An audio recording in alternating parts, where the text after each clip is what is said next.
শ্রমিকের সমস্যা নিয়ে প্রতিবাদ করার কারণে আমার চাকরি যায়। চাকরি যাওয়ার পর আমি ডিসিশন নিয়ে যে আমি এখন কি করবো। অনেক ফ্যাক্টরিতে গেলাম, এই আমাদের সাবার আসলে বিভিন্ন অঞ্চলে এক ফ্যাক্টরি চাকরি করার পর ওই শ্রমিকের চাকরি যাওয়ার পর অন্য কোনো ফ্যাক্টরিতে চাকরি হয় না।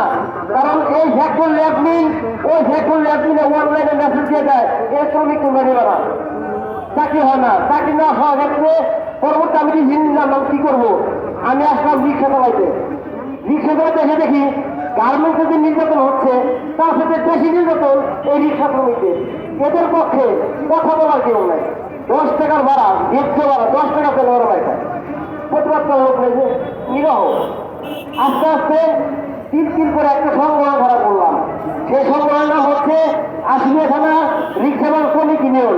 এই সংগঠনের সদস্য যারা আছেন এবং হচ্ছেন আমাদের সাথে থাকবেন।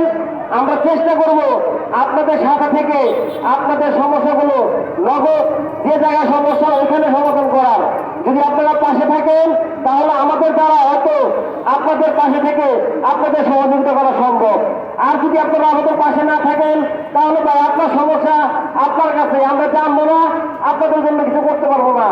আসেন আজকের এই মে দিবসে সকল শ্রমিক শ্রেণী ঐক্যবদ্ধ হয়ে একটা ডিসিশন নেই।